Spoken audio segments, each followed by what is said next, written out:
soins. Cette problématique réside du fait que l'OMS accorde une priorité à certaines pathologies, les maladies infectieuses. Cela à cause de leur gravité et leur morbidité très élevée. Docteur Hervé, si vous avez quelque chose à ajouter ici. Est-ce que les gens suivent d'abord? Je ne sais pas si on est avec tout le monde. Professeur? Allô, professeur? Oui. Professeur, vous suivez? Oui, je suis là. Oui. Ok, d'accord. Ah ouais. Ok. Donc, par rapport à cela, nous avons vu qu'il y a des maladies émergentes, dont ici le cancer chez les enfants et d'autres maladies, bien sûr. Il faut penser à l'hypertension, au diabète, qui n'étaient pas du tout des maladies reconnues en Afrique. Nous, personnellement, quand on abordait l'école de médecine, ce n'était pas du tout trop. On en parlait même sous les noms de maladies des pays industrialisés. Mais de plus en plus, ces maladies ne sont plus rares chez nous. Et le cancer de l'enfant ici nous préoccupe beaucoup. Et je pense que cet article nous en dira tous les enjeux par rapport à ce cancer. Et ce qui fait que nous posons quand même dans l'article, la problématique est très bien posée par l'auteur. Et vous voyez que l'OMS accorde plus d'importance aux maladies infectieuses comme le palu, le VIH, SIDA et autres, plus que ces maladies émergentes qui sont des maladies non transmissibles. Et cela parfois à cause des gravités que les maladies infectieuses peuvent engendrer, leur mode de survenue, la mortalité qu'ils engendrent. Voilà. Donc, on continue. Donc, toujours en introduction, les maladies infectieuses viennent s'ajouter à ces questionnements qui sont les facteurs déterminants des soins, l'organisation des soins, des enjeux socio-économiques, professionnels et géographiques s'imposent au parcours des soins. En Afrique, de milliers d'enfants sont atteints de maladies chroniques telles que le cancer, 35 000 à 46 000 cas en 2005. Voilà. Donc, vous voyez, nous avons des facteurs déterminants des soins qui sont tout ce qui va entourer soit le parcours de l'enfant depuis la famille, via les structures de santé, voire même les structures tradithérapeutes, et puis l'organisation des soins au niveau des hôpitaux. Nous avons aussi des enjeux socio-économiques, professionnels, géographiques qui s'imposent ici dans le parcours. Et dans l'article, c'est très bien dessiné. Nous avons un peu fait une synthèse de l'article. Pour ceux qui vont lire l'article, vous allez voir que nos enfants, les cas que nous allons discuter ici, proviennent d'horizons différents, donc un enjeu géographique.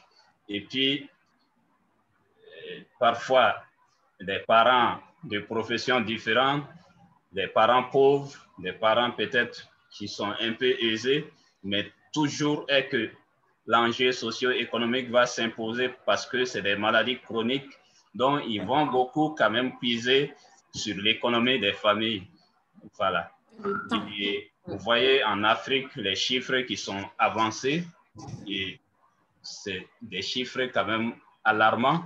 Nous avons fait un peu de fouille que les groupes francophones africains d'oncologie pédiatrique qui stipule que sur ces enfants, ces nombreux enfants atteints, nous avons que 15% qui sont sous soins. Donc, vous voyez un peu d'inégalité qui s'installe par rapport à ces problèmes de cancer chez l'enfant. Donc, l'accès aux soins même, d'abord, c'est un problème certainement pour certains en Afrique. Donc, dans le contexte ici de l'étude, les services concernés par l'enquête étaient l'unité d'oncologie ou oncologie pédiatrique, les services de la chirurgie pédiatrique, de l'imagerie, de la radiologie au niveau du centre hospitalo-universitaire Gabriel Touré et celui d'anatomopathologie du CHU du Point G. Des structures hospitalières au dernier sommet de la pyramide sanitaire et recevant le plus souvent la majorité des cas graves. Voilà, donc vous conviendrez avec nous que c'est des structures qui sont vraiment au haut du sommet et qui reçoivent les cas graves et parfois même les cas désespérés. Donc, c'est le contexte dans lequel l'étude s'est passée. Et je pense dans l'article, vous verrez bien. Cancer de l'enfant au Mali, est-ce une priorité sanitaire? Au Mali, il n'existe pas de cadre réglementaire structurant l'organisation des soins en cancérologie. L'intégration dans un système global de la prise en charge du cancer de l'enfant atteint de cancer. Le GFAOP, c'est le groupe français africain d'oncologie pédiatrique, apporte chaque année un soutien financier de l'ordre de 20 000 à 25 000 euros de médicaments. En outre, l'unité d'oncologie pédiatrique de CHU Gabriel Touré est largement dépendante du GFAOP qui a formé et installé son équipe médicale. Donc, ici, par rapport à cette diapositive, nous allons vouloir poser quand même la question par rapport à la priorité que le pays donne par rapport à cette pathologie, voilà, qui atteint l'enfant. Et nous avons vu qu'il n'y a pas une structuration organisationnelle, voilà, étatique qui favorise vraiment cette prise en charge.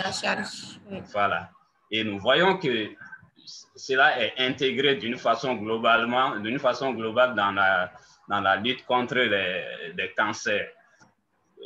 Au lieu que nous ayons un programme à part, par exemple comme le programme PALU et autres, vous voyez, et nous voyons que ces services qui existent dépendent totalement d'une association qui est là.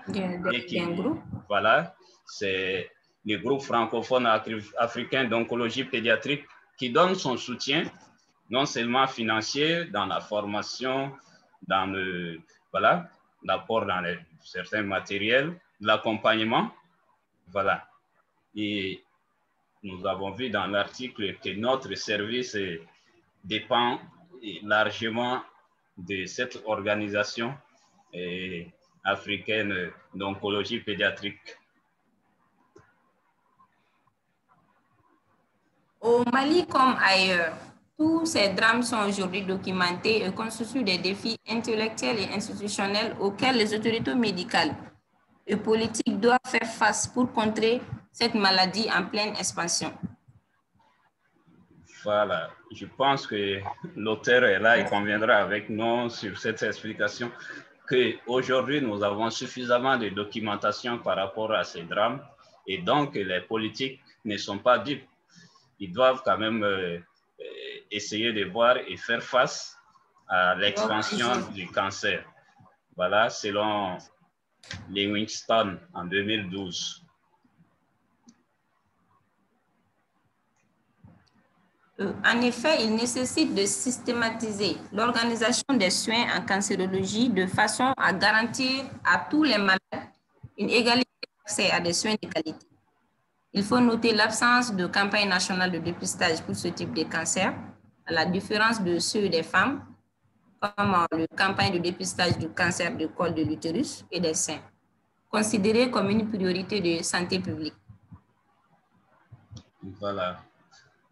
Vous voyez que la problématique que nous avons posée en haut s'est retrouvée encore ici, alors et que nécessité de systématiser, rendre impératif toute l'organisation des soins, bien sûr avec des programmes nationaux normalement, voilà, tels que nous avons la lutte contre les cancers du col du sein qui sont insérés sûrement dans les programmes de la SR et autres. Pourquoi pas le cancer de l'enfant aussi peut en faire d'un programme pour qu'on puisse peut-être faire des campagnes de dépistage. Ça va peut-être nous permettre de prendre en charge les enfants plus vite, voilà, et avoir moins de cas graves. Très bien, éviter l'errance qui vont faire par-ci par-là avant le diagnostic. Oui. Donc, on a parlé un peu sur les formes de collaboration autour des soins. Donc, la première forme, c'est la collaboration en action. C'est le cas du parcours d'Ahmed, un jeune garçon de 14 ans de Nara, à 380 km de Bamako, souffrant d'un néphroblastome venant d'une famille pauvre. Il a été traité respectivement en traditionnel et en conventionnel au CCRF de Nara pour une durée totale de 2 mois sans succès. Vu le faible plateau technique de CCRF, il a été référé au CHU du Point G.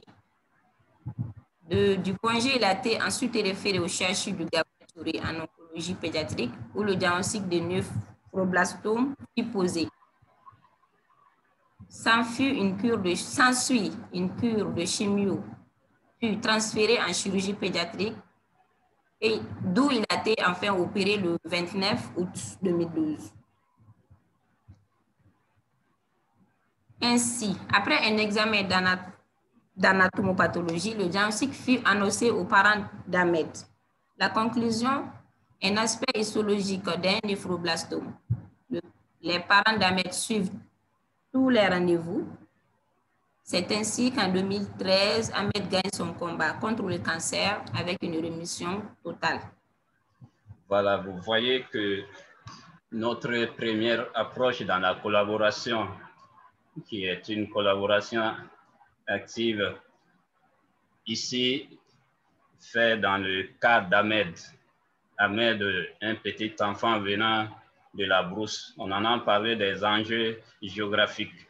Voilà, et ici, cet enfant, disons, qui a commencé son parcours en brousse depuis chez les tradithérapeutes, où il a fait 1 mois, ensuite au CCRF, où il a fait 1 mois, et puis référé maintenant au Gabriel Touré et à l'hôpital du Point G, ainsi de suite, et il s'est retrouvé au service d'oncologie.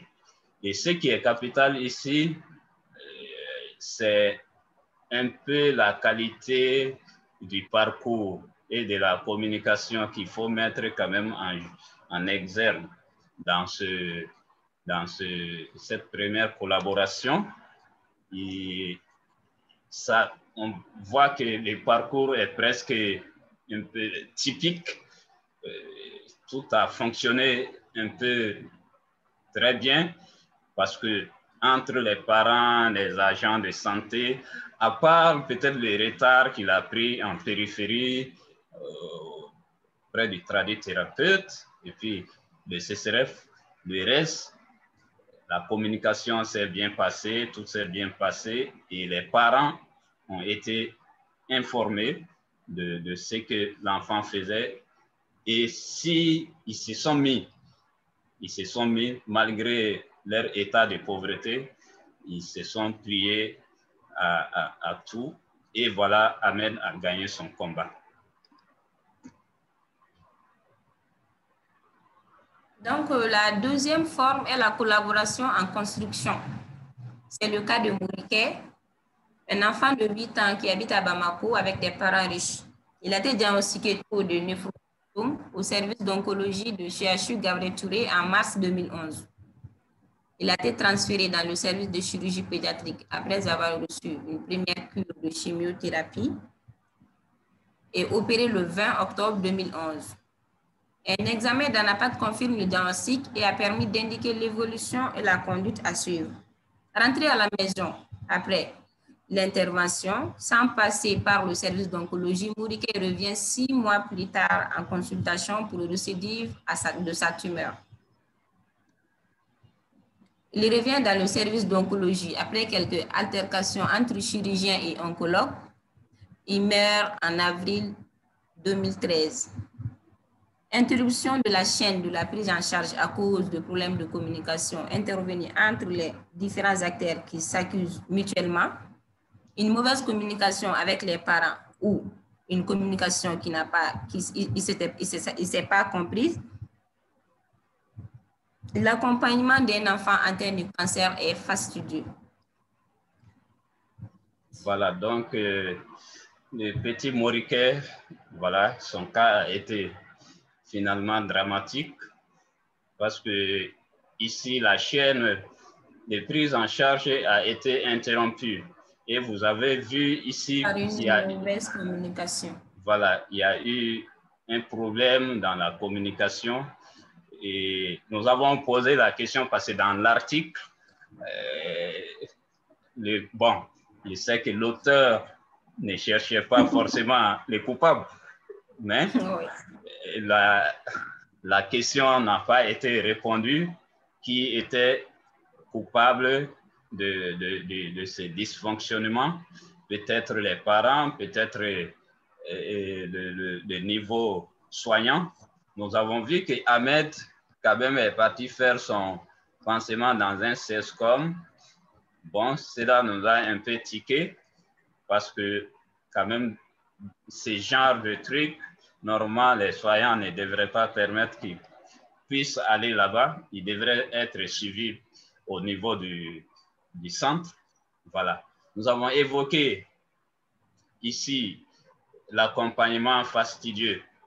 Voilà. Et depuis le départ, on a parlé des enjeux socio-économiques.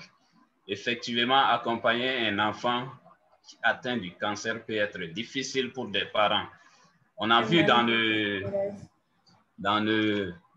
l'article, le père d'Ahmed est un commerçant. Et on ne sait pas, peut-être il voulait aller s'occuper de ses affaires, ses voyages. Tout cela peut jouer sur le fonctionnement des soins. Et vous voyez que suivre un enfant longtemps, comme on l'a dit, c'est une maladie chronique, ça peut ruiner la famille, ça peut même, les gens peuvent même abandonner leur boulot et aller rester à côté de l'enfant. Donc, tous ces enjeux font que l'accompagnement est vraiment difficile pour les enfants atteints de cancer. La troisième forme est la collaboration en inertie. C'est le cas du parcours d'Oumou. Oumou est une fille de 10 ans venue de la région des Cailles qui a été reçue au CHU Gabriel Touré pour toux persistante. Au terme de la consultation et une radiographie thoracique, elle est déclarée souffrante d'une pneumonie. Elle a été ensuite transférée à l'hôpital du Mali pour la chirurgie thoracique et un drainage certainement. De nouveau admise au CHU Gabriel Touré le 22 août 2012 dans le service d'oncologie. Ces nouveaux retours au point de départ ainsi que les dépenses engagées laissent le père perplexe et sceptique. Après l'intervention du chef de service auprès du père Domou, il accepte et le diagnostic d'une leucémie aiguë plastique est posé. Un traitement de chimiothérapie devrait être conduit, mais malheureusement, Oumou était devenu très faible et il fallait la remonter. La maladie avait déjà fait des métastases et Oumou perd la vie 2 jours après son diagnostic. Ce cas de figure est marqué par une absence de relation et de négociation, illustrée par le mauvais partage d'informations entre les établissements. Voilà, je pense rien à dire ici. Ce cas de Oumou, qui est la troisième forme de collaboration décrite dans l'article, et fait ressortir vraiment une relation difficile entre les soignants et puis les parents qui sont là. Et peut-être aussi une mauvaise communication entre les établissements par rapport à la prise en charge de cette petite fillette, voilà, qui finalement a fait un parcours trop atypique qui lui a valu finalement la mort. Bon, on ne peut pas dire que forcément que c'est la cause de la mort, parce que la cause de la mort n'est pas forcément, quand nous devons situer la cause, il faut situer à beaucoup de niveaux, bien sûr. Mais quand même, il faut reconnaître ici qu'il y a des dysfonctionnements. Et vous avez vu que le monsieur, quand il est revenu au Gabriel Touré, provenant de l'hôpital de Bamako, il s'est mis en boule, il a pété les plombs. Ils disent qu'il avait déjà dépensé 1 million de francs et il traite tous les soignants d'incompétents parce qu'il ne peut pas comprendre, après avoir fait tout ce temps et toutes ces dépenses, que son enfant n'a pas été diagnostiqué. Et finalement, il a été persuadé finalement par le chef de service qui lui a fait ramener au bon sentiment, heureusement. Mais 2 jours après le diagnostic, Oumou a rendu l'âme. Donc, voilà une petite synthèse. On a plusieurs facteurs qui influencent ces 3 types de collaboration. Elles varient d'une situation à l'autre. Ainsi, le cas d'Ahmed indique qu'une coordination de soins se construit autour d'un partenariat. Le cas de Moriké fait apparaître les problèmes de communication au sujet des cancers dans la société malienne et un dysfonctionnement du système de soins. Alors que celui de Oumou fait apparaître certains effets des financements extérieurs des structures de santé, limitant parfois la collaboration autour des soins. Les théories préétablies sont très souvent en déphasage avec la réalité sur le terrain. Voilà un peu la synthèse que nous avons pu faire par rapport à la lecture de cet article et surtout en fonction des 3 formes de collaboration. Voilà. Donc, vous avez vu que ça varie d'une situation à l'autre. Franchement, c'est ces facteurs qui influencent. Et vous voyez le cas d'Ahmed, vraiment un parcours voilà, typique, presque sans tâche. Je l'ai mis au vert. Hein. Voilà, les partenariats étaient là. Et ce qui fait que peut-être le pari a été gagné plus facilement. Bien sûr, comparaison n'est pas raison. Mais déjà, c'est pour nous inviter à savoir ce qui est juste et ce qui doit être fait quand nous sommes dans ce genre de situation. Voilà. Le cas de Moriké aussi, voilà, qui a vraiment, là, on pense déjà au concept d'anthropologie qui est touché, c'est le fonctionnalisme. Et ici, nous avons un dysfonctionnement du système des soins. Voilà, la communication qui ne s'est pas bien passée et l'auteur a bien signalé dans le document, puisque nous avons fait un résumé commenté, il a bien signalé les différentes influences de la société, comment les gens peuvent comprendre le sujet de cancer. Nous avons des facteurs religieux, voilà, qui peuvent influencer. Certains même sont fanatiques. L'auteur l'a bien signalé dans l'article. Certains sont très fanatisés en écoutant parfois nos termes. Ils peuvent même ne pas croire.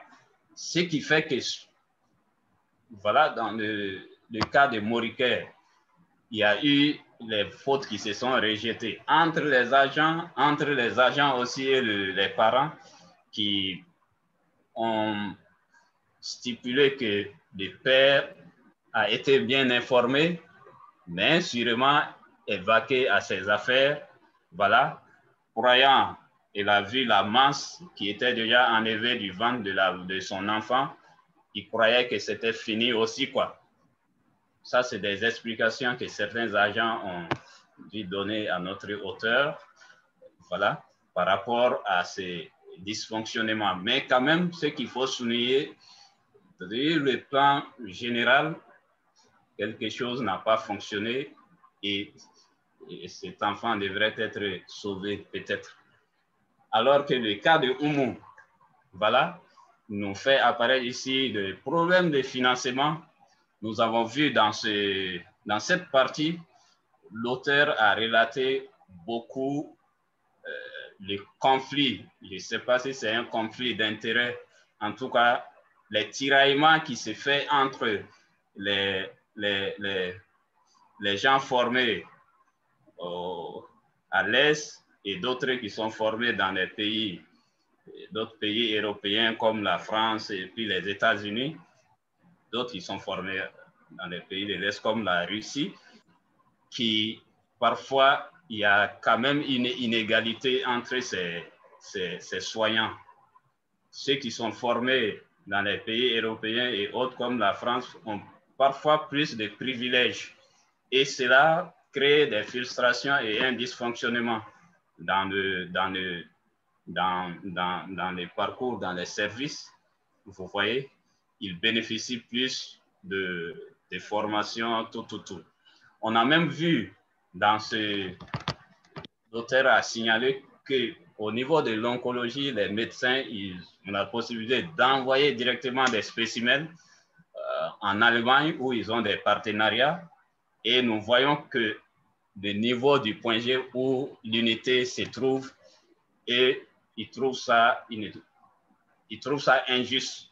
Les spécimens devaient passer par eux et c'est eux qui vont attester pour que ces échantillons-là et ces prélèvements-là puissent aller à l'extérieur. Et nous avons vu même un manque de confiance qui est créé entre ces soignants d'oncologie et puis les gens de l'ANAPAT qui évoquent même un problème de compétences ici. Donc, d'où vraiment tous les dysfonctionnements que cela engendre. Le cas de Oumou, voilà, toujours le cas de Oumou. Donc, nous avons aussi, il faut évoquer vraiment, pour clore tout ça, que les théories préétablies souvent pour les soins ne sont pas la réalité parfois. Pas la réalité que nous vivons. Voilà. Alors, oui, je suis là. Okay. Comme critique de l'article, le temps qu'Ahmed a fait au CHU du point G avant son transfert au CHU de Gabriel Touré, ce temps n'a pas été évoqué. Je ne sais pas si comment s'est passé le transfert. Une étude quantitative couplée sera un peu value à cette étude. Le cas de Mouriquet, la responsabilité n'a pas été aussi située avec précision dans l'article. Voilà, ça c'était bon. Si l'auteur est là, nous ne maîtrisons peut-être, nous pouvons mal lire aussi. Hein. Ça c'est parce qu'on a lu avec, nous disons parfois verticalement au lieu de lire transversalement. Donc, voilà. D'accord. Donc, en conclusion, le parcours de soins de l'enfant atteint de cancer doit être simplifié. Cela nécessite donc une prise en charge pluridisciplinaire, indiquant une coordination et une facilitation de la communication, une franche collaboration à tous les niveaux du parcours, y compris les parents, les tradithérapeutes et les agents de santé du premier niveau. Ça, c'est les CESCOM, niveau CESCOM. Ça nécessite une bonne organisation avec un personnel suffisant et compétent, une amélioration du plateau technique de nos structures, la lutte contre la pauvreté, et ça nécessite de garantir à tous les malades une égalité d'accès à des soins de qualité en mettant en place des politiques nationales de lutte contre le cancer des enfants. Donc voilà, grosso modo, que cette démarche ne peut être possible sans que, puisque c'est pluridisciplinaire, il faut vraiment une bonne coopération, une bonne collaboration, une bonne coordination, une bonne organisation avec un personnel suffisamment formé et bien sûr un plateau technique. Nous avons vu parfois que l'enfant est obligé d'aller par-ci, par-là, parce que le test ne peut pas se faire ici et là, vous voyez. Et pour vraiment parer à tout cela, il faut qu'une priorité, une action politique puisse être mise en œuvre par rapport au cancer des enfants. C'est-à-dire, voilà, mener une politique vraiment inclusive de ces fléaux pour vraiment donner une égalité à tous les enfants et puis se faire soigner d'une façon, bien sûr, équitable. Donc, c'est ce qu'on avait à vous proposer, chers professeurs et chers collègues du M1. On vous remercie. Merci à vous. Merci.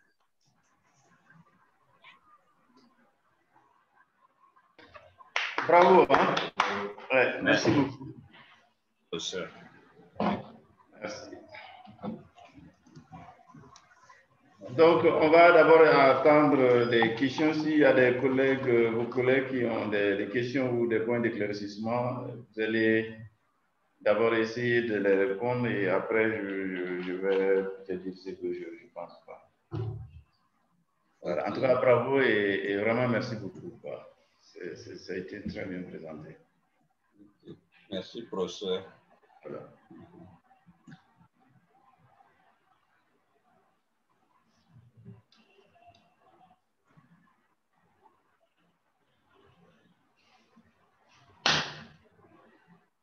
Alors, les réactions. Les réactions et commentaires du public.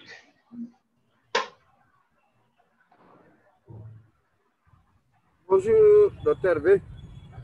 Oui, bonjour. Bonjour, docteur V. Oui, bonjour. Oui, c'est docteur Sanogo. Sanogo, oui.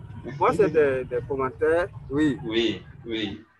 C'est des commentaires par rapport au circuit des différents malades. Oui. En fait, tout ce du premier cas jusqu'au troisième cas, ça, c'est le circuit, comment on appelle, logique de tous les malades, hein, Oui. qui te donnent les diagnostics difficiles.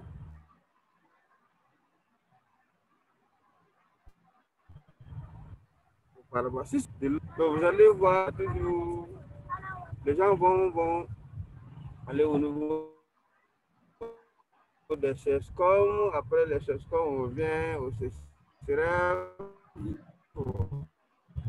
Quand ça vient dans ces secteurs, c'est encore quoi. Les gens peuvent rester, peuvent aller faire le tour au niveau des tradithérapeutes. Chaque fois que ça se produit, c'est un cas chronique, il faut s'attendre à ça. On part au niveau des tradithérapeutes et voilà, on s'épuise beaucoup parce que les gens ont tendance à penser qu'au niveau des tradithérapeutes, que le traitement est moins cher par rapport au traitement conventionnel. Alors que c'est différent. Un médecin, c'est juste des examens. Vous allez donner une ordonnance. Oui. Peut-être vous avez acheté ça à 10 000, 9 000 et quelques. Mais le tradithérapeute, lui vient et dit, je vais traiter ton enfant et tu donnes 75 000 francs. C'est que les gens ignorent ça. Et c'est ça qui épuise beaucoup plus les gens. Hein. C'est vrai.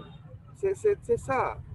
Et quand on vient, on dit non, quand les gens, quand ils sont épuisés, quand ils viennent au niveau de nos structures de prise en charge, on a tendance à penser que c'est nous, les médicales, qui a épuisé l'argent.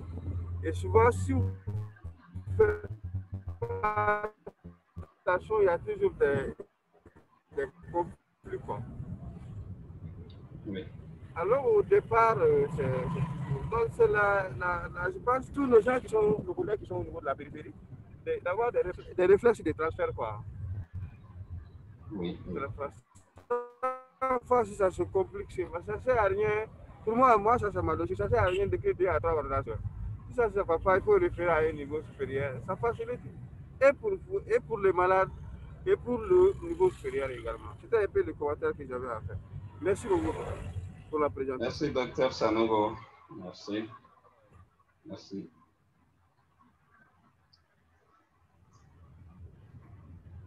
Bonsoir. Bonsoir. Docteur Damene, oui. Oui, docteur Damene, bonsoir. Merci pour la présentation. Oui. C'était très bien. J'ai juste une contribution au niveau du cas de Moriké. Oui. C'est-à-dire, je pense que son décès, d'une manière, ça peut être dû à la richesse de ses parents. Oui. C'est-à-dire, c'est comme le cas des personnels, là, les parents personnels. Oui. C'est-à-dire, si vous avez ces cas, souvent, les gens de santé, ils tergiversent, quoi. Oui, oui. C'est-à-dire, pour avoir vraiment peur qu'il n'y ait pas autre chose, quoi. Oui. Donc, je pense que ça peut être dû à ça, quoi. Okay. C'est juste une contribution. Oui, oui. Merci bien pour les raisonnements. Oui. D'accord. Moi, je pense que tu peux. Oui. Voilà. Docteur Hervé, bonsoir. Bonsoir, c'est Sianté. Oui, c'est Sianté. Ok. D'abord, Ayem. Oui. Ayem. Oui. Oh. Ok. Donc, en fait. Là, si l'anthropologue parle, là, je tremble, hein? Non. Okay. Non, mais attention, nous avons notre docteur ici aussi. Ah, ok. Non, bon, je voulais ajouter un truc. Oui. Parce que quand on parle de l'homme, oui. L'homme n'est pas que homme seulement. Oui.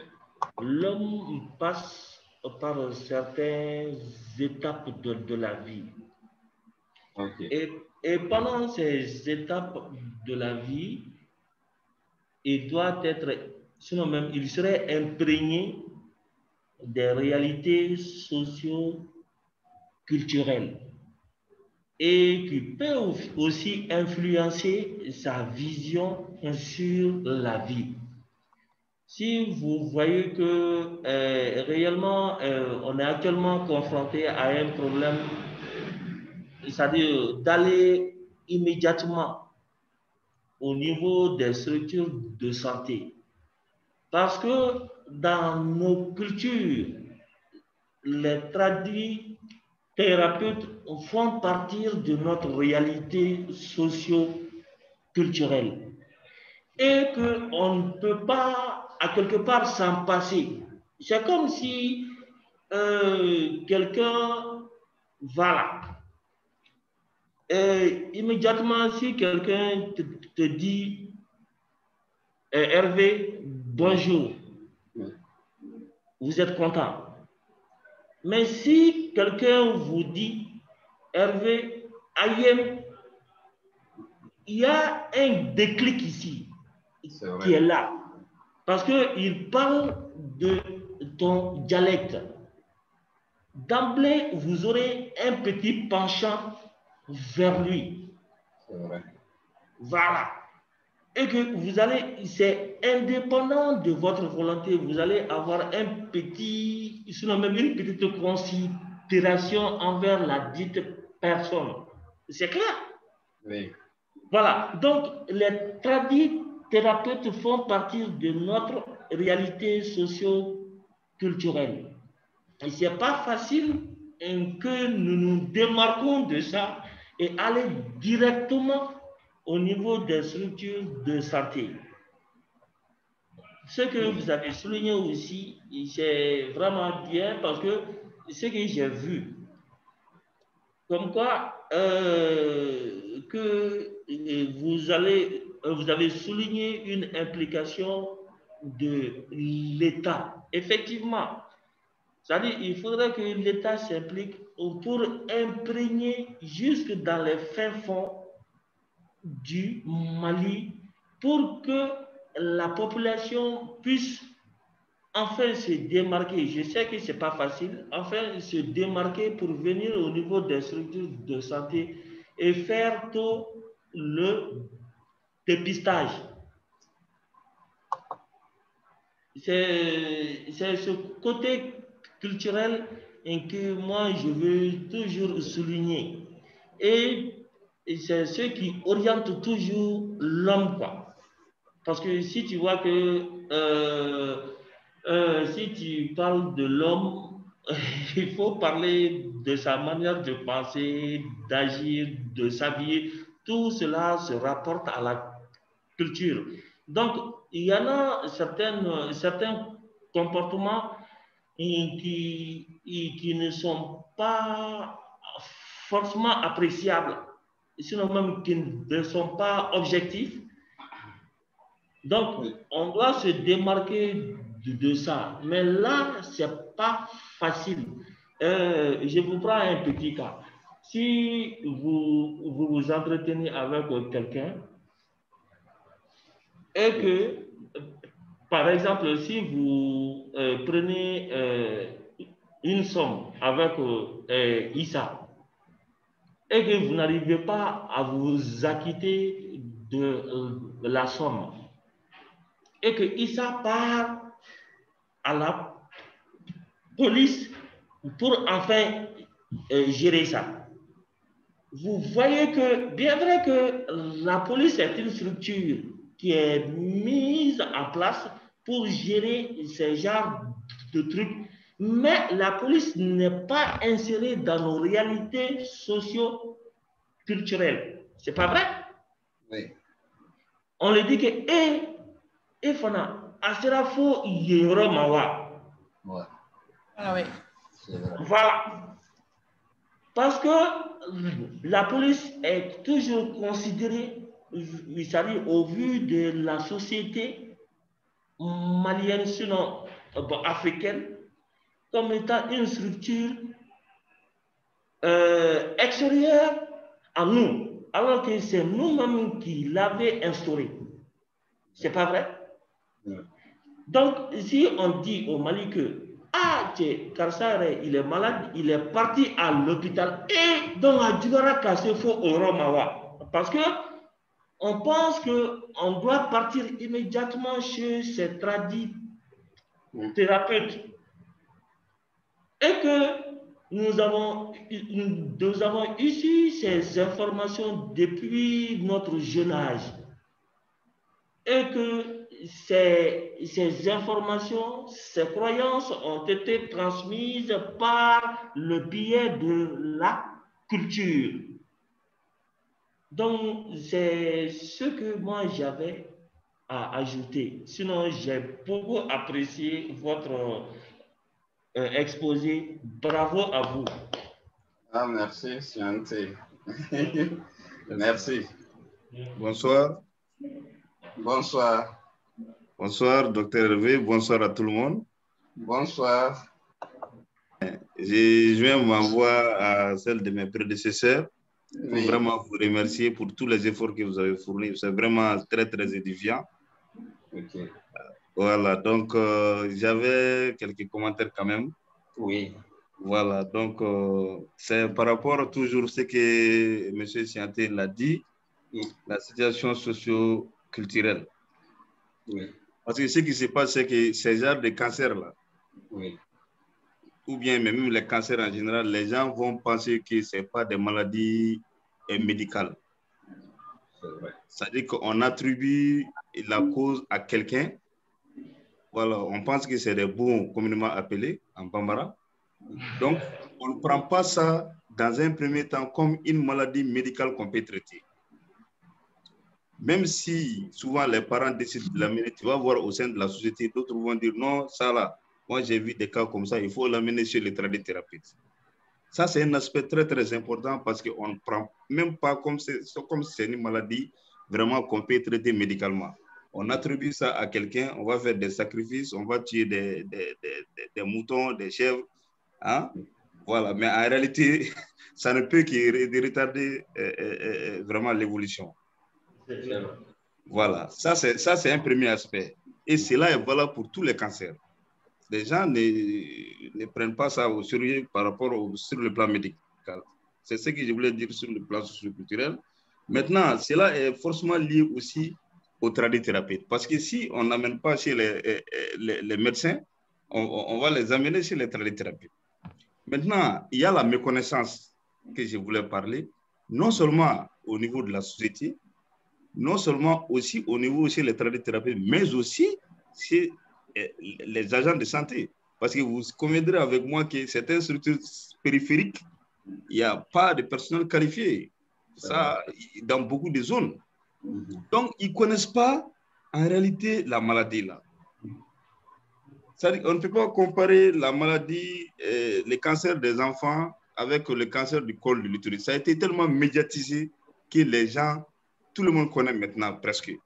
Mais le cancer des enfants, c'est vraiment méconnu, même pour nous-mêmes. Hein. Ça, il faut qu'on le dise. Donc, ce que moi, je voulais dire, pour ajouter à ce que vous avez dit, il faut l'implication de l'État, comme le docteur Do l'a dit. Voilà, donc il faut que l'État s'implique afin que ces genres de cancers puissent être connus, que les gens soient formés sur ça, que ça soit vulgarisé, comment ça se passe. Et dès que tu vois ça, quand tu vois par exemple le ver de Guinée, on a publié partout. Quand les gens voient ça, tout le monde connaît. Même quelqu'un qui n'a jamais été à l'école, quand il voit des images comme ça, il peut penser que ah, ça c'est ver de Guinée. Mais ces genres de cancers, ça n'a pas été comme ça. Donc les gens ne connaissent pas en réalité. Vous voyez? Donc, vraiment, c'est ces commentaires que je voulais faire. Merci. Et encore une fois, au niveau des hôpitaux, quand on prend le cas de Moriké, oui. C'est vrai, Moriké, il est rentré à la maison, voilà, la dernière phrase là, sans aller dans le service d'oncologie. Je suis d'accord. Oui. Mais en réalité, quand on fait le dossier médical, il y a aussi la partie là où on peut prendre les références du malade. Parce que ça, c'est des cas qui sont rares. Et que si vraiment les gens de santé, on parvient à mettre notre main là-dessus, on doit vraiment tout faire pour avoir la destination du malade. S'ils ne viennent pas au bout de quelques jours, on peut les appeler. Il doit y avoir vraiment une organisation au sein du service qui s'occupe de cela, uniquement pour la recherche de ces cas, afin de ne pas perdre de vue, quoi. Je crois que c'est ce qui a manqué, cette coordination entre les parents et les structures sanitaires qui vraiment a engendré vraiment malheureusement la situation désagréable. Merci beaucoup. Vraiment, je vous remercie encore. Ça a été très bien. Merci, merci. Merci bien.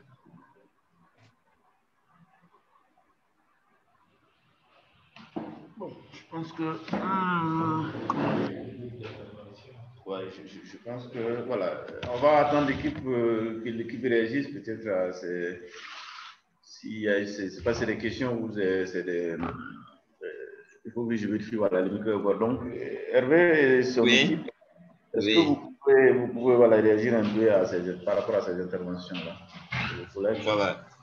Voilà les différentes interventions qui ont été faites, voilà, concordent très bien avec le contenu de l'article. Bon, nous avons fait un résumé, hein. Nous avons fait un résumé, mais l'article est encore plus riche que tout ce qu'on a mis. On a fait un résumé commenté à notre manière, faire des paraphrases. On a paraphrasé l'auteur, voilà. J'espère qu'il ne va pas nous poursuivre pour ça. Donc, par rapport à ce que Siante a dit, effectivement, c'est vrai parce que nous avons notre manière de concevoir la maladie. Nous sommes nés dans une société où nous avons notre construction et notre manière de concevoir la maladie et même le traitement. Est-ce que vous voyez? Quand nous prenons par exemple le paludisme, quand vous allez aller interroger bon nombre de personnes, et nous voyons même les noms même du palu dans presque beaucoup de nos langues, c'est Soumaya, ça c'est les Bambara, hein? Mais quand vous allez partir chez les Peuls, ils vont dire Diote. Vous voyez, c'est toujours l'humidité qui est là, ce qui est frais. Chez nous, par exemple, les Bobos, on va dire Ouéouia, c'est toujours les Soumaya là. Donc, on a notre manière de penser tout cela, toutes ces maladies. Et un collègue l'a bien dit que les gens s'orientent parfois vers eux d'abord. Il y a déjà des raisons socio-culturelles, il y a parfois des raisons financières que les collègues ont bien évoquées. C'est tout à fait vrai. Tous les commentaires qu'ils ont faits, ils ont parlé de l'implication de l'État. Voilà, je pense que dans la conclusion, nous l'avons bien souligné en invitant même l'État à pouvoir mettre des programmes spécifiques pour ces cancers et comme les autres cancers, comme les cancers du col. Et si les autres membres du groupe ont une réaction, ils peuvent le faire.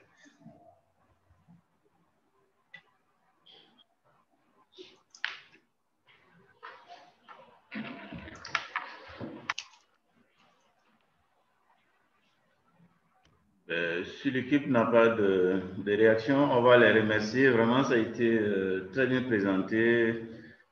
Et bravo une fois de plus à l'équipe, mais aussi à tous les intervenants.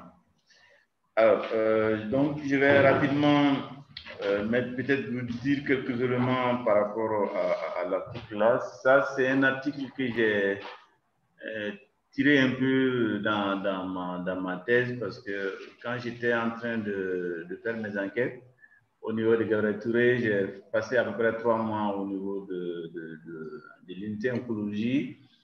Et durant ces mois-là, j'ai pu rencontrer pas mal d'enfants qui étaient malades et parmi lesquels j'ai essayé un peu de documenter quelques cas d'enfants malades de cancer que j'ai suivis.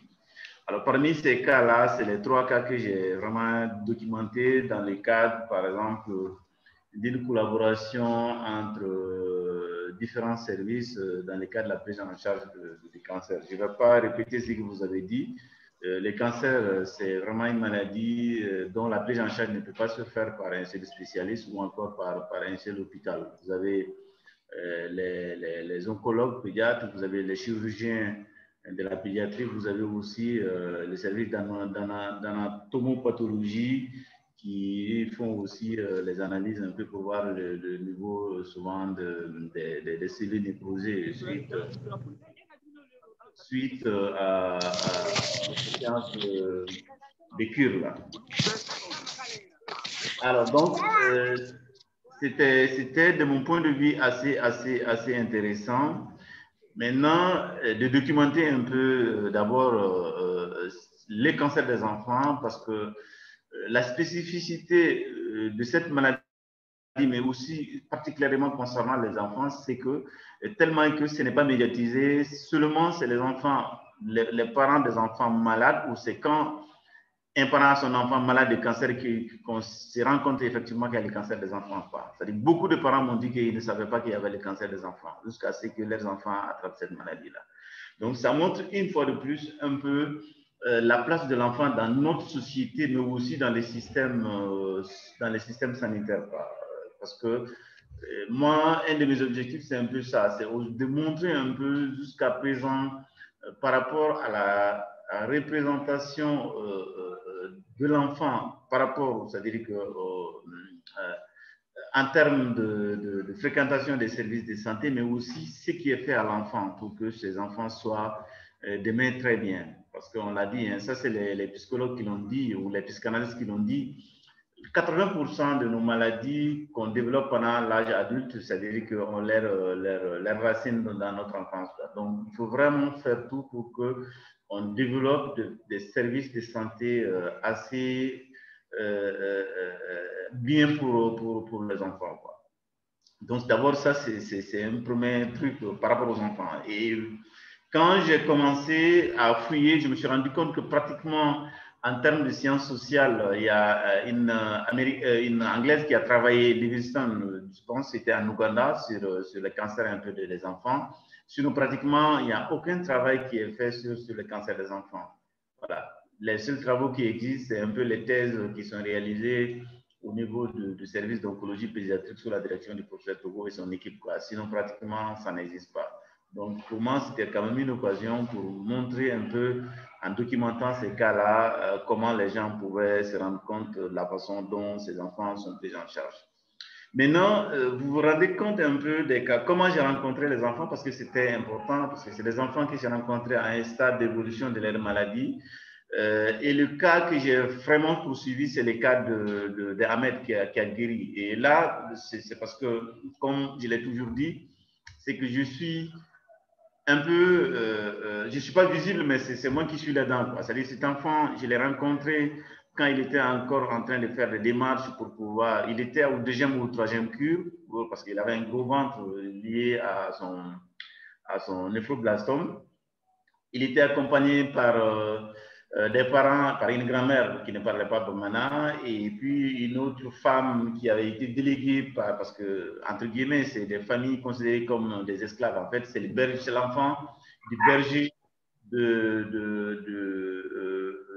c'est l'enfant du berger de la dame qui a accompagné la grand-mère de cette dame-là. Et elle, comme elle connaît bien les structures de santé, et elle parle bamana, donc on a voulu qu'elle accompagne. Donc il y a eu vraiment tous ces trucs qui ont joué à sa faveur. Et l'étape peut-être de point G que je n'ai pas beaucoup développé, je ne sais pas pourquoi, mais en fait c'est que quand l'enfant est venu au point G, il a passé, je pense, 3 à 4 semaines, et c'est là que la première biopsie a été réalisée. C'est-à-dire qu'on a fait un prélèvement au niveau de l'organe, et ils ont fait une biopsie. Ils ont trouvé peut-être que ça pouvait être un cancer, et vu la collaboration entre les deux hôpitaux, que l'enfant a été référé comme c'était un enfant au niveau de Gabriel Touré, quoi. Donc, c'était un peu ça. Et d'ailleurs, pour cette biopsie, ils les ont pris 35 000, quoi, parce que pour les parents, peut-être c'était quand même une opération, quoi, alors que c'était juste une biopsie, quoi. Voilà. Donc, il y a un peu ce cas-là. Maintenant, quand Ahmed est venu au Gabriel Touré, depuis que je l'ai pris, c'est moi qui étais un peu l'intermédiaire entre cette dame qui suivait l'enfant. Et puis, bon, le professeur, moi, j'étais avec lui. Donc, tous les services, tout ce qui concernait l'information, c'est moi qui étais là. Et les jours de son opération, j'ai accompagné les parents, j'étais dans la salle d'opération, j'ai sorti pour leur donner des informations jusqu'à ce qu'ils soient sortis. Et puis, le suivi, ça a été pareil, jusqu'à ce que le premier voyage au village, à ce moment, bon, j'étais reparti en France encore pour mes travaux. Et à mon retour, j'ai vu le professeur qui m'a dit qu'effectivement, ils sont revenus, et à un certain moment, il était en rémission. Maintenant, pour le moment, je ne sais pas quoi. Donc, ça, c'est un enfant que moi-même, j'ai suivi. Pour vous dire que c'est vrai, Hervé l'a dit, on ne peut pas guérir peut-être la mort, mais quand les enfants sont bien suivis, si vraiment les choses se passent bien, il y a une grande chance que les gens guérissent. Le cas de Mourquet, son papa était commerçant, et d'ailleurs, l'hypothèse des professionnels de santé, c'était qu'il il a laissé l'enfant pour aller pour voyager, et il s'est occupé de ses affaires. C'était ça. Mais en fait, souvent, ce n'était pas forcément ça, parce que quand je suis allé, quand on recoupe toutes les informations, d'abord, il y a l'aspect assez fastidieux qui est lié un peu au va-et-vient entre l'hôpital et la maison, parce que ce n'est pas du tout facile, même si les parents sont là.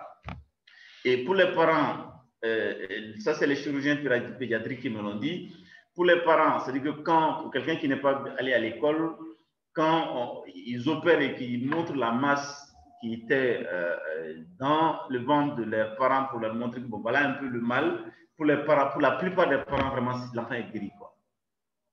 Voilà, parce que tellement ils sont fatigués que quand ils voient ce truc et puis le ventre descend, ils sont tellement contents que quand ils rentrent, souvent ils ne sortent pas. Et ça, c'est la première, explication liée à la fatigue, mais aussi liée au fait qu'ils ont vu de leurs propres yeux un peu le mal qui causait un peu la douleur de leurs enfants, et que ce mal a été extrait, quoi. Ça, c'est important.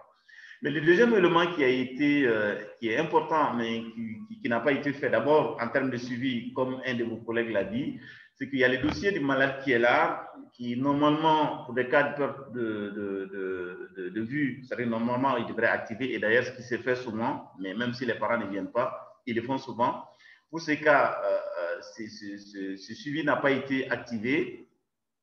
Le deuxième élément, c'est qu'aussi en termes de communication entre le service de chirurgie pédiatrique et celui de l'oncologie ne se passe pas très bien, je vous l'ai dit. Donc tout ça, ça peut faire que ça ne marche pas, parce que L'enfant est suivi, a été opéré au niveau de la chirurgie pédiatrique. Et l'information qu'on donne aux parents, c'est quoi? C'est que si l'enfant va se cicatriser, il faut retourner à votre service d'origine pour pouvoir suivre le traitement.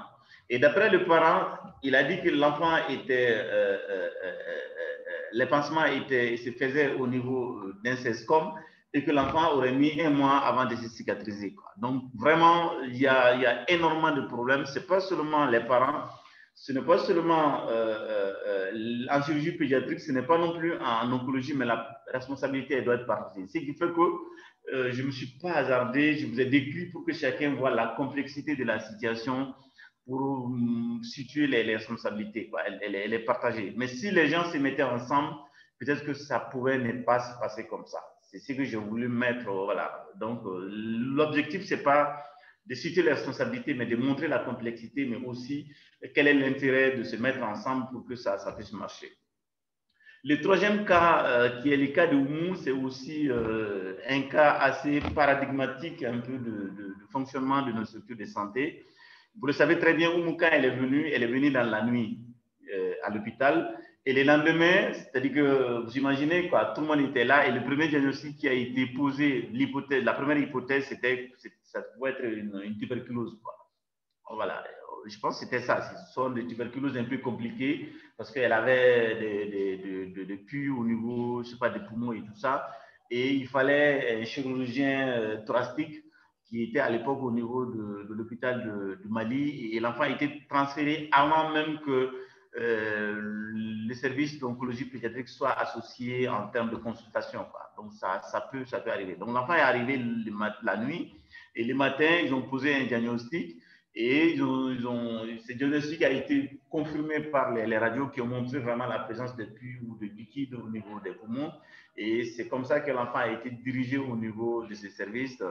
Mais après un séjour assez long, ce n'est pas 2 mois ou 3 mois au niveau de l'hôpital du Mali, les responsables qui étaient là-bas ont trouvé que, bon, peut-être que ça serait, voilà, ça doit être lié à autre chose, quoi. Ce n'est pas forcément une tuberculose. Et c'est comme ça qu'il a demandé un avis du professeur Togo en envoyant l'enfant. Et quand ils ont fait une ponction médullaire pour voir un peu, parce que le truc c'était que certainement peut-être ça pouvait être une leucémie, voilà, une leucémie, et effectivement ça a été confirmé que c'était une leucémie. Et pour le papa, c'est-à-dire qu'il ne peut pas comprendre que son enfant qui a été admis dans cet hôpital la veille, qui a été transféré et qu'on le fait ramener dans cet hôpital encore pour poser un diagnostic, quoi. Après tous ces parcours, quoi. Et il a mis énormément de sous, plus de millions, quoi. Voilà. Il était assisté par une de ses sœurs voilà, il a fallu vraiment batailler très très long pour qu'il puisse accepter, quoi. Parce qu'il a dit il préfère que son enfant meure peut-être à la maison, voilà, mais il va pas rester, il n'allait pas rester encore dans un hôpital, pas surtout de retrouver, quoi. Voilà. Donc c'est finalement avec l'intervention de la tante ou de la sœur du papa que l'enfant a été accepté. Et bon, finalement, parce qu'elle était très affaiblie, elle a succombé. Finalement, le truc, c'est quoi? C'est qu'aujourd'hui, quand on essaie de voir en termes de parcours de soins de ces enfants, c'est que le cancer ne constitue pas, surtout le cancer des enfants, ne constitue pas une priorité pour nos autorités locales. Voilà. Et ça, c'est tout le plan, vous allez le voir. Parce qu'en termes aujourd'hui de formation, ils ne financent aucune formation. Tous ces médecins qui sont formés ont été formés avec la bourse de l'ISIPAOP. Ils sont 4 maintenant. Ils ont même ouvert un centre au Maroc et finalement, actuellement, les Africains qui sont là se forment au Maroc avant de suivre peut-être 2 ou 3 mois de stage en France, quoi. Sinon, c'est au Maroc. Même les infirmières qui sont là-bas sont soignées, sont formées au Maroc, quoi, toujours avec le financement GPAOP. Donc d'abord, ça ne m'intéresse pas parce qu'on ne forme pas le personnel sur ça. Le deuxième élément qui montre que ça ne nous intéresse pas, c'est qu'il n'y a aucune statistique, même dans le système d'information hospitalier, concernant le cancer des enfants, quoi.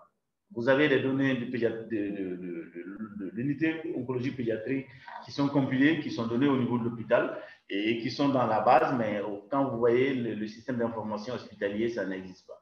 Donc, c'est pour vous montrer un peu comment c'est négligé parce que pour nos autorités, ça ne compte pas. Le troisième élément, c'est qu'aujourd'hui, pour les cancers des adultes, pour la plupart des cas, il y a ces dernières années, les drogues sont rendues gratuites. Et pour les enfants, on n'en parle pas, ça n'existe pas, quoi. Le professeur, le chef du service a essayé d'approcher les autorités sanitaires par rapport à cette question, mais jusqu'à présent, c'est les JPOP toujours qui envoient ces produits, comme je l'ai dit, d'une valeur à peu près de 20 000 à 25 000 euros. Et si ces produits connaissent des ruptures, c'est les parents qui payent, quoi. Donc l'État malien, ça n'existe pas. Pour les adultes, ça existe, mais pour les enfants, là également, ça n'existe pas. Ça fait 3 éléments. Le quatrième élément qui montre encore que ce n'est pas leur affaire, c'est bien ça, c'est qu'aujourd'hui, c'est que en fait, il n'y a pas un parcours spécial par rapport aux malades de cancer. Tout le monde le sait, vous imaginez quand vous habitez à Kaye et que vous devrez chaque mois ou 3 mois venir à Bamako pour faire soigner votre enfant qui est malade de cancer et que vous n'avez pas de parents à Bamako, ça pose des problèmes.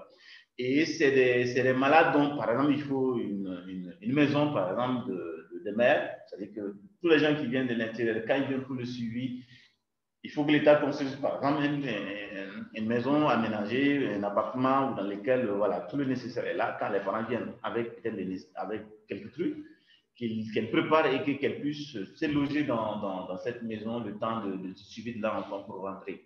Ça n'existe pas. Mais aussi, depuis la base, une fois que l'enfant ou encore quelqu'un est détecté du cancer, il faut vraiment que l'enfant rentre dans un circuit spécial, quoi, à cause de la complexité de cette maladie et le temps que ça prend, quoi. Et ça n'existe pas. On peut s'inspirer, par exemple, des cas de pays occidentaux, quoi. Et je pense que l'État peut bien faire ça. Ça aussi, ça n'existe pas. Donc, c'est vraiment, tout montre qu'aujourd'hui, les cancers, et spécifiquement les cancers des enfants, ne constituent pas une priorité pour nos autorités. Le dernier élément qui est important, que j'ai montré dans le cadre de cet article-là, c'était que nous avons des projets aujourd'hui qui sont créés au niveau des hôpitaux. On a vu le cas de MRTC, par exemple, qui a donné de très bons résultats. Mais quand on prend, par exemple, le cas des IPOP, vous savez, c'est très compliqué déjà au niveau de l'hôpital. À un moment, le directeur voulait forcément que ce fonds soit logé et contrôlé par la direction de l'hôpital. Et le responsable de l'unité ayant refusé cela a énormément de problèmes. C'est-à-dire que tout ça, ça va se répercuter un peu sur le fonctionnement de son service, quoi. Si jamais il a manqué ou s'il a un problème au niveau de son service, on ne va pas venir en aide parce qu'on pense qu'il a déjà des fonds supplémentaires ou bien il ne veut pas nous montrer, il est indépendant par rapport au fonctionnement de son truc. Donc, ça peut faire que ça peut ne pas marcher.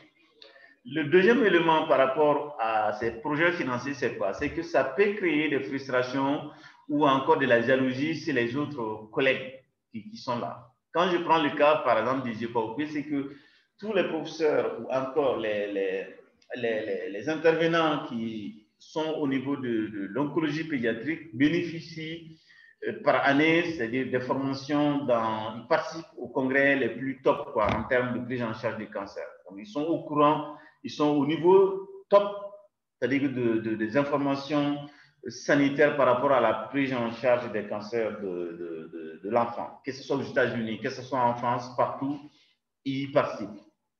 Mais le hic, c'est quoi? C'est que quand ils reviennent, c'est que leurs camarades qui sont là, non seulement ils ne font pas la dissémination, ils ne partagent pas les informations qu'ils reçoivent, c'est-à-dire qu'avec leurs collègues des autres hôpitaux ou encore des autres services, notamment les services d'oncologie, les services de chirurgie pédiatrique ou encore les services d'anapath au point G, et ce qui va faire que souvent, il y a des chevauchements en termes de niveau d'intervention, parce que ils sont au top, alors que ces gens, ils interviennent toujours avec des éléments qui sont anciens.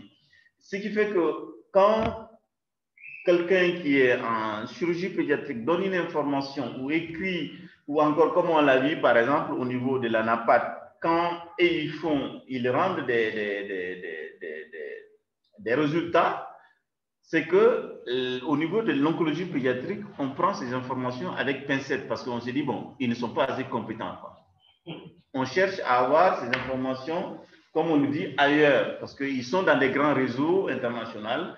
Par exemple, ils peuvent envoyer des prélèvements en Allemagne pour pouvoir bien travailler, quoi. En fait, c'est que ce n'est pas souvent, dans un premier temps, fait avec une intention mauvaise, mais ils travaillent sur un protocole qui est international. Et pour être sûr qu'on soigne la maladie, il faut vraiment que le diagnostic soit très bien posé.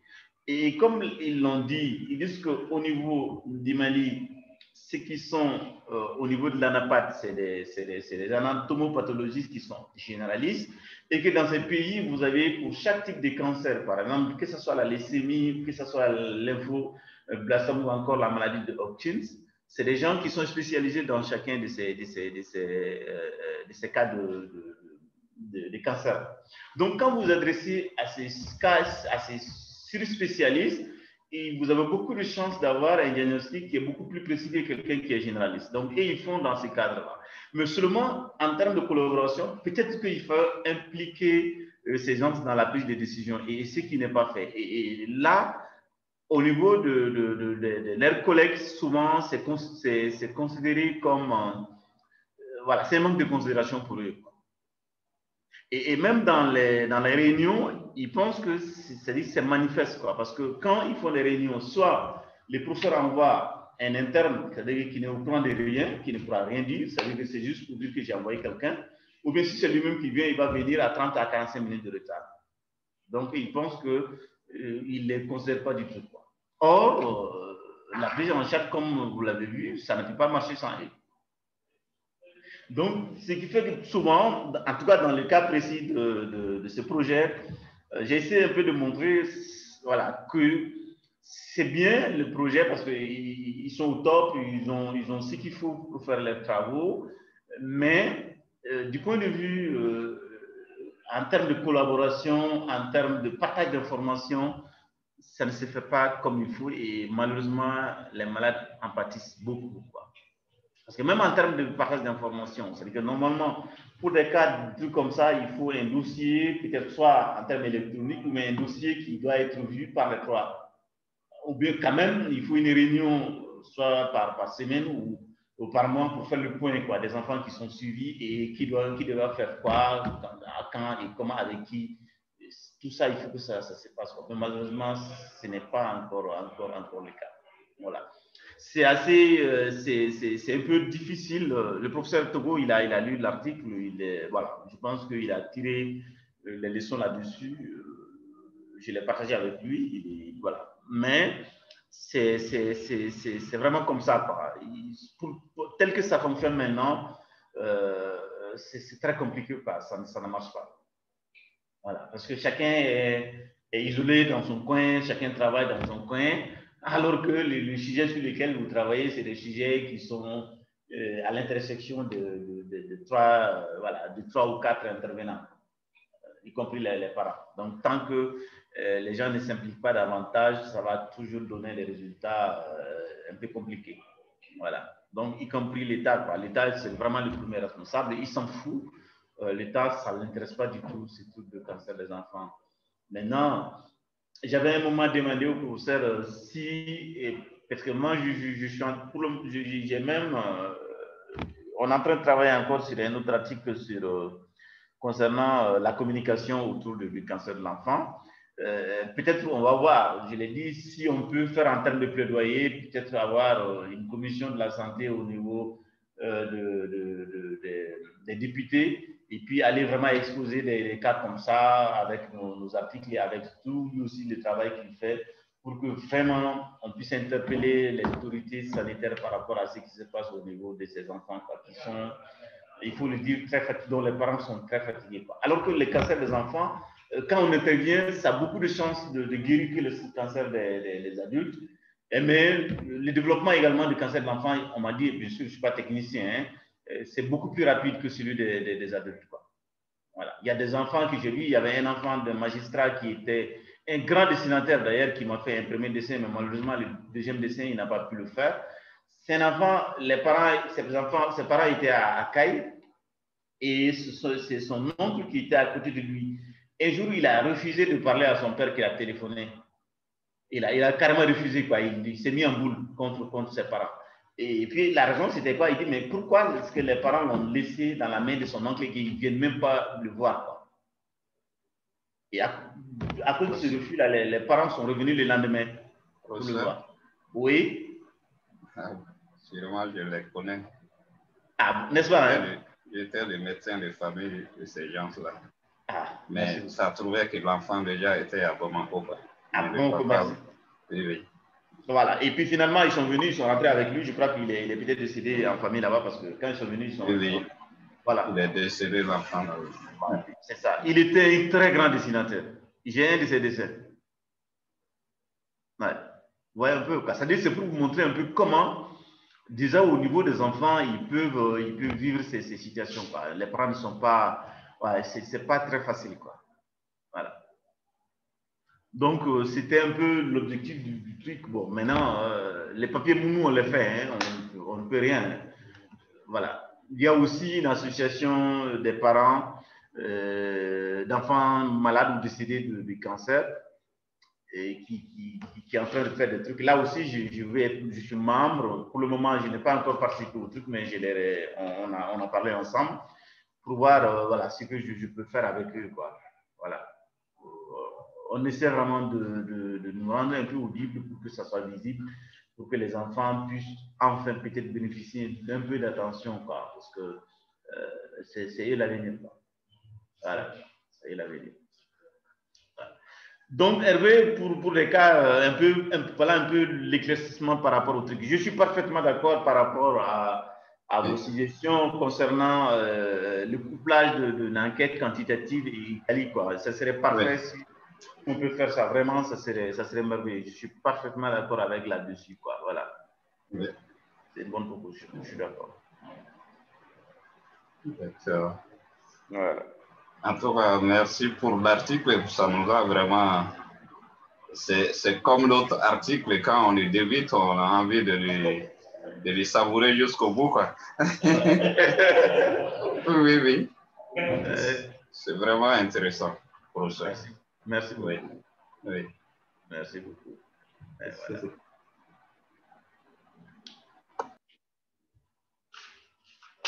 Alors, s'il n'y a pas d'intervenant, peut-être qu'on va arrêter là. La semaine prochaine, je pense qu'on va peut-être clore le cours.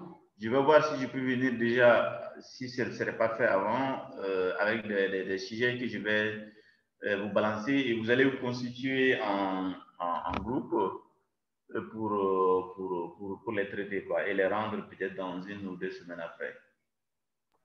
Ok, ça marche. Voilà. Maintenant, ce que je vais... Est-ce que vous avez un responsable? C'est qui? Alors, si vous avez un responsable, c'est que je vais demander à Dr Koulibaly. Vous allez demander à votre responsable de m'envoyer... c'est vrai que je l'ai, mais ce n'est pas évident de m'envoyer la liste, par exemple, des gens qui ont fait l'exposé. Par exemple, aujourd'hui et la semaine dernière, là, ceux qui ont participé aux exposés. Voilà. Ok, professeur, attendu. Oui. Ah oui? J'ai dit, j'ai entendu, c'est les raisons. Ah, ok, ah, d'accord, c'est les raisons. Voilà. Donc, vous allez noter voilà, le nom des gens qui ont participé à l'exposé. Je vais les donner au moins, voilà, bonus 1 ou plus 2, je ne sais pas, on va voir, mais je vais les, voilà, je vais les faire des petits bonus, quoi. Ok. Voilà. Alors, donc, s'il n'y a pas de questions, on va se dire au revoir et à la semaine prochaine. Merci, professeur. Bonne soirée. Merci. Merci. Merci, Hervé. Oui, merci, Dr Sanogo. Oui.